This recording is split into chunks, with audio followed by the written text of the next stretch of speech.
अब अगला जो टॉपिक है हमारा वो सेल्स इन पैरेलल है। Cells in parallel, parallel arrangement, cells in parallel. लिखो consider M cells, consider M cells, N न लिख के एम लिखो, consider M cells, consider M cells, each of EMF E and internal resistance are connected in parallel, are connected in parallel, are connected in parallel, and this combination is connected, this combination is connected to a external resistance, external resistance R as shown।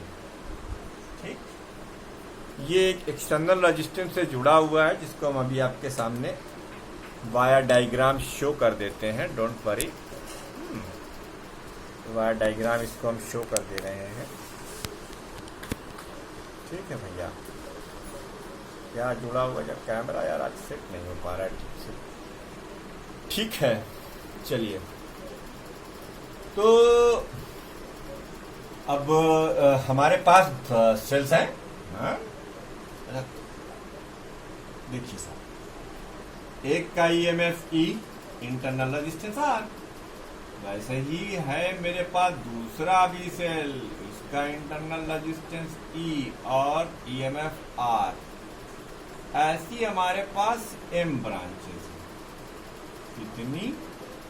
M branches, M branches हैं आपके पास। Bank ना है भैया, ये cell है। ठीक, M branches हैं जिसमें हर ब्रांच में आपने एक रजिस्टर लगा रखा, अरे एक सेल लगा रखा है। सेल का ईएमएफ ई है और उसका इंटरनल रेजिस्टेंस आर है। इस टोटल ब्रांच से एक करंट आई निकलती है और निकलकर इस एक्सटर्नल रेजिस्टेंस में चली जाती है। बहुत बढ़िया, बहुत बढ़िया। ठीक, तो हमें इसमें भी देखना है how I will find out the current through the circuit. थोड़ा सा यहाँ पर एक लाइन खींच देते हैं। ये डायग्राम हो गया भैया। अब देखो, चूंकि मामला पैरेलल अरेंजमेंट का है तो जो ईएमएफ इस ब्रांच का होगा वही ईएमएफ इस ब्रांच का होगा, और ऐसी जितनी ब्रांचेज होंगी सबका ईएमएफ क्या होगा? ई होगा। तो नेट ईएमएफ वहां एन ई हुआ था, यहां केवल ई रह जाएगा। अच्छा, अब देखो ये जो रेजिस्टेंसेस हैं ये सब पैरेलल में है ना भैया, यहीं तक लेना बड़े भाई, इसको पैरेलल में ना जोड़ डालना, क्योंकि ये मामला एक्सटर्नल का है। कैपिटल आर एक्सटर्नल रेजिस्टेंस है, और मैंने आपसे कहा था कॉम्बिनेशन से एक करंट निकालकर लोड पर लीजिएगा। अब ये current contributed by each cell के सम से है, ये इकलौती करंट नहीं है भैया, ये करंट कंट्रीब्यूटेड है। चलो तो मान लेते हैं इंटरनल रेजिस्टेंस। देखो कैलकुलेट कैसे करेंगे, आपको पता है पैरेलल में रेजिस्टेंसेस अगर जुड़े हुए हो एम टाइम्स ये 1/R, तो 1/R डैश की वैल्यू M/R हो गया। तो R dash net internal resistance बड़ी आसानी से आपने निकाल लिया, और वो क्या निकाला? वो निकाला आपने R/M। अच्छा, जब आपने नेट ईएमएफ और नेट रेजिस्टेंस निकाल लिया है तो ये जो सूरत है ये बदल जाएगी। अब ये कैसे बदलेगी वो देखिए, ये सूरत बदल जाएगी और कैसे बदलेगी वो आप देखिएगा। ठीक,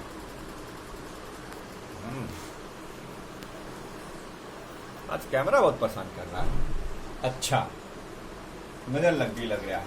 देखो भाई, लाल कलम से बना देते हैं। ये है बच्चों ईएमएफ और ये है इंटरनल रेजिस्टेंस। इसकी वैल्यू R/M और ईएमएफ की वैल्यू केवल E। और ये है आपका एक्सटर्नल रेजिस्टेंस। ये देखिए, अब करंट है I। कितनी करंट है बेटा? सर्किट में करंट है I, ठीक है, सर्किट में करंट है I। तो तुम्हारे पास एक फार्मूला मौजूद है, क्या? Current in the circuit, current in the circuit.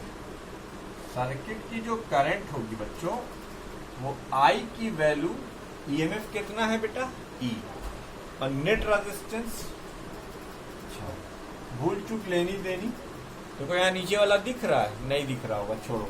तो R+M+R, क्योंकि देखो बेटा ये और ये सीरीज में, तो इसलिए R+R+M, यानी R/M प्लस कैपिटल R, ये करंट हो गई। अब इसको जरा सा सॉल्व कर लो, एलसीएम ले लो, बस हो गया। R E ऊपर हमने लिखा और नीचे लिखा R+MR divided by M, that is MER+MR। ये अब यहां भी दो केसेस होंगे। तो current in the parallel arrangement, I की वैल्यू MER+MR होगी। ये करंट का फॉर्मूला है। अब बेटवा यहां भी दो केस होंगे। वो दो केस क्या होंगे वो हम आपको बताते हैं। तो वीडियो को पॉज कर इसे नोट कर लीजिए। जब अब ये नोट आप कर चुके हैं तो हम आगे बढ़ जाते हैं। तो करंट होगी मैक्सिमम और कब होगी मिनिमम, इसकी कंडीशन हमें पता करनी है। तो क्या करेंगे, हम एक केस कंसीडर करेंगे, केस 1। केस 1 में हम लिखेंगे इफ R इज मगरमच्छ ग्रेटर देन R। आप जानते हैं, देन जरा ये फार्मूला देखो, यानी R के कंपैरिजन में ये नेग्लिजिबल। अब I की value M into E/R, that is M times current from single cell. ठीक, अब केस नंबर 2 भी देख लो, क्या पता बात करने से बात बनती है, बात बन ही जाए। Case second, if R is much less than R, तब भैया देखो क्या होगा, MER। ये E/R हो गया, यानी करंट फ्रॉम सिंगल सेल। ये क्या है? Current from single cell. तो तमाम सबूत, गवाह और बयान इस बात की ओर इशारा करते हैं कि सेल्स को पैरेलल में तब जोड़ना चाहिए जब इंटरनल रेजिस्टेंस सेल का एक्सटर्नल रेजिस्टेंस के कंपैरिजन में बहुत ज्यादा हो, in order to draw the maximum current. तो कंक्लूजन क्या निकाला? In order to draw maximum current, in order to draw maximum current, cells are connected in parallel when, in order to draw maximum current, cells are connected in parallel when internal resistance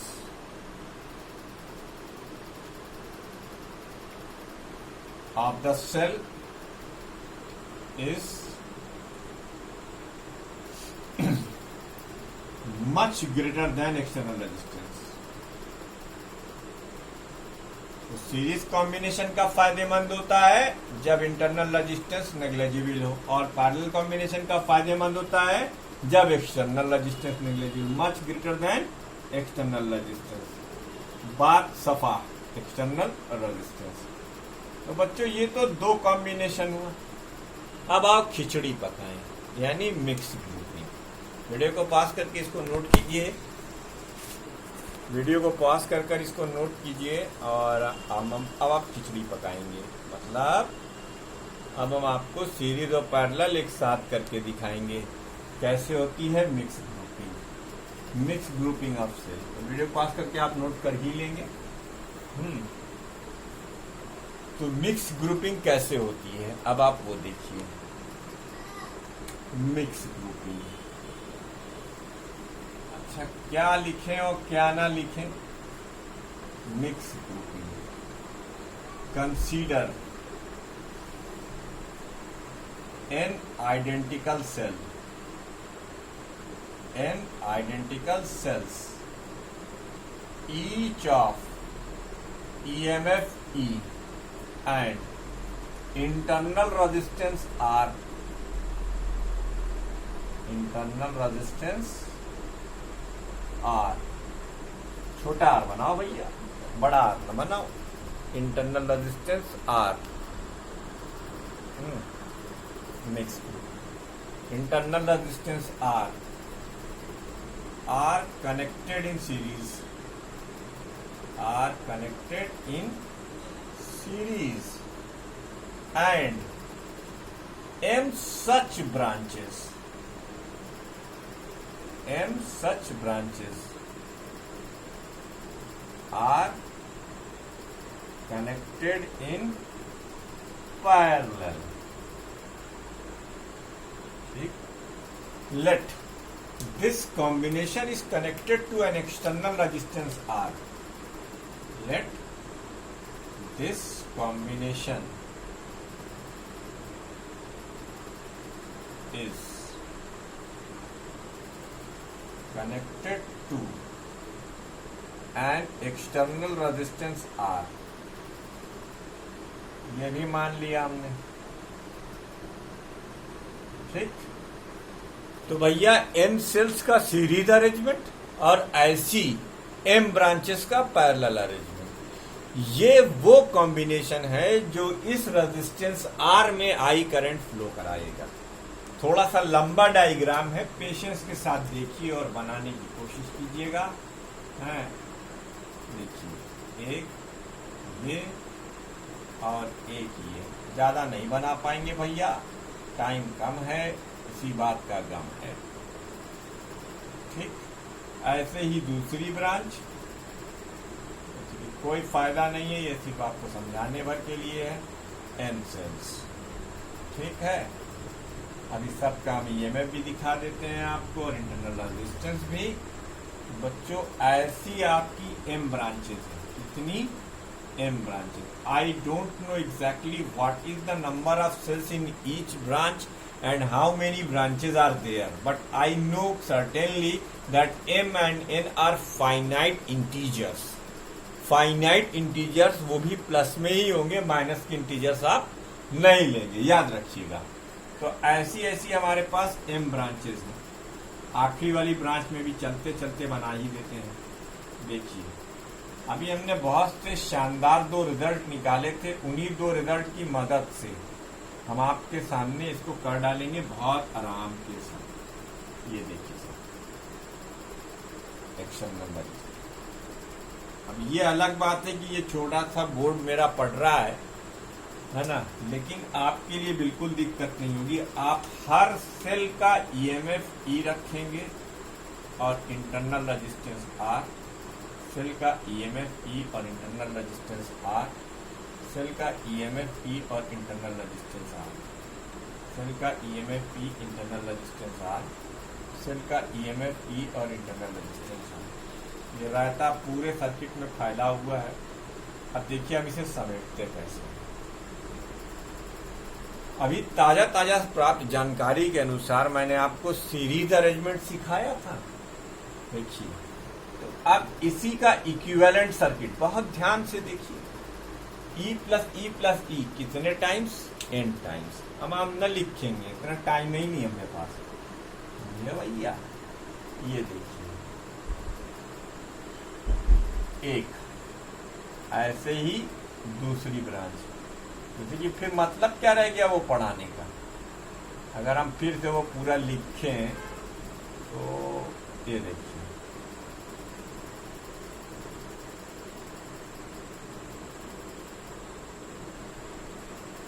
कितनी branches बाबू? m branches.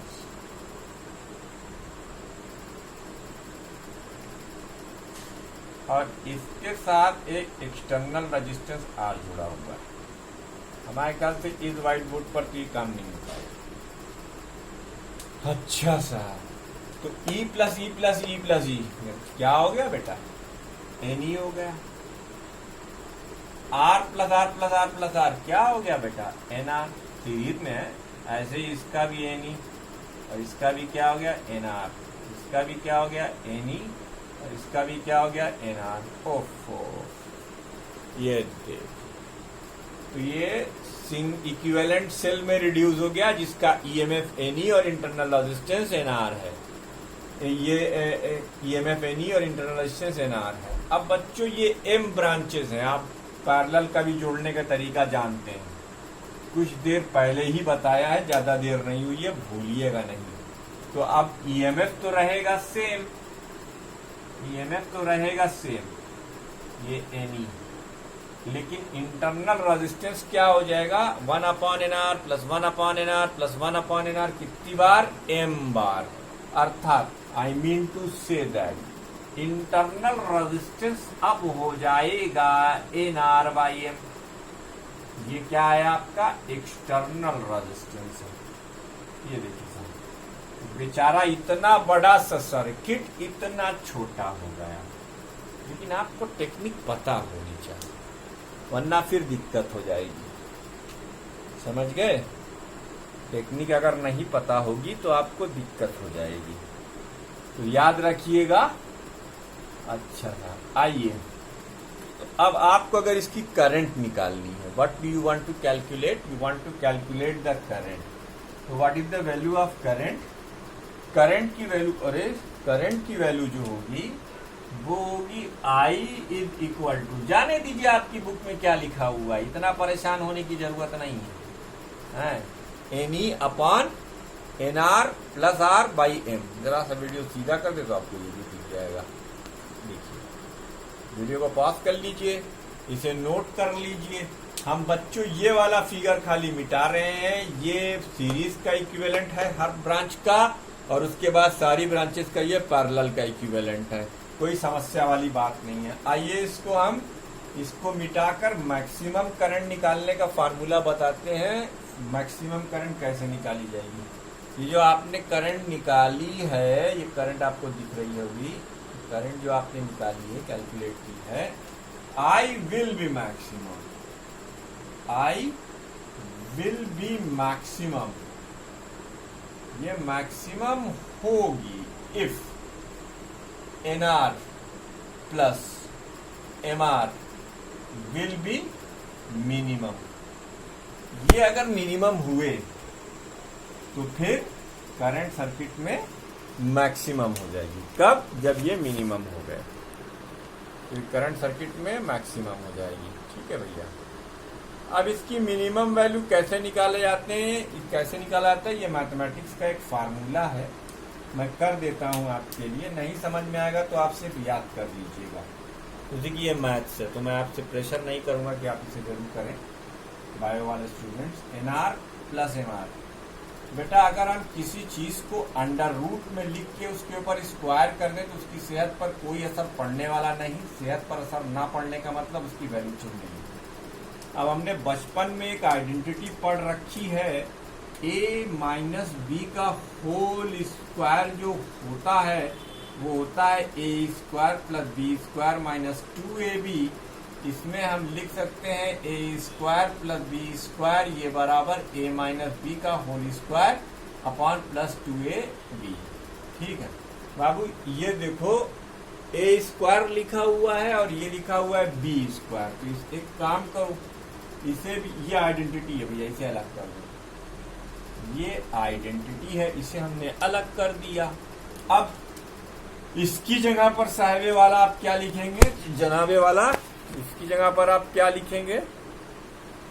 इसकी जगह पर आप लिखेंगे under the root N R minus under the root M R का whole square plus twice of under the root N R into under the root M R. घबराओ नहीं, यहाँ जो नहीं दिख रहा वो अभी दिखाता हूं, चिंता ना करो। ठीक, तो अब ये मिनिमम तभी हो सकता है जब ये 0 के बराबर हो। तो N are plus M R will be minimum if under root N R minus under root M R का whole square is equal to 0। ये तभी मिनिमम हो पाएगा बेटा, वरना मिनिमम नहीं। और जैसे ही आपने ये लिखा उसके बाद आपको आराम से समझ में आ गया होगा कि देखो उधर 0 है, रूट करते रहो, स्क्वायर करते रहो, क्यूब करते रहो, कोनो फर्क पड़ने वाला नहीं।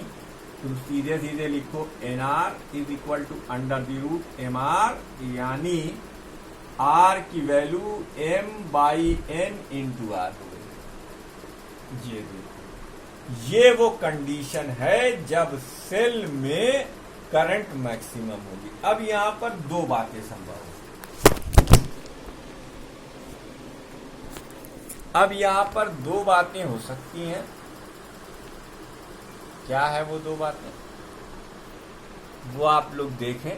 वो दो बातें क्या हो सकती हैं, मैं इसको थोड़ा सा इरेज कर रहा हूं ताकि ऊपर और क्लियर कट में लिखा जा सके। देखिए, इसको भी इरेज कर दे रहे हैं क्योंकि अब इसकी जरूरत नहीं। अब ये मैक्सिमम करंट आपने निकाल ली, अब इसकी जरूरत नहीं है। अब ये वाला भी इरेज कर दे रहे हैं। ठीक है, प्रोसीजर आप समझ ही चुके हैं। अब आई की वैल्यू मैक्सिमम दो कंडीशन में आ सकती है। इसको 2ab, आई की वैल्यू मैक्सिमम दो कंडीशन में आ सकती है। ये जो वैल्यू मैक्सिमम में मिनिमम कैसे होगी उसको देखो हैं। अगर हम आर की जगह m by n into r रखें इस सर्किट में, तो आई की वैल्यू हो जाएगी, देखो एन ई ऊपर है और नीचे क्या है, एन आर बाई एम है। तो बेटा एन बाई एम लिखो और आर की जो वैल्यू आपने कैलकुलेट की है एम बाई एन, इसे आप रहने दो। रुक जाओ, इसको सॉल्व कर लेते हैं। ये एम एलसीएम लोगे तो यहाँ क्या हो जाएगा, यहाँ हो जाएगा एम एन ई अपॉन, ये हो जाएगा n are plus M r. तो अब बच्चों यहाँ पर आर की वैल्यू रखो, आर की वैल्यू रखो m by n by r, m by n by r plus r. ये हो गया एन ई अपॉन 2 आर। एक तो ये मैक्सिमम वैल्यू है,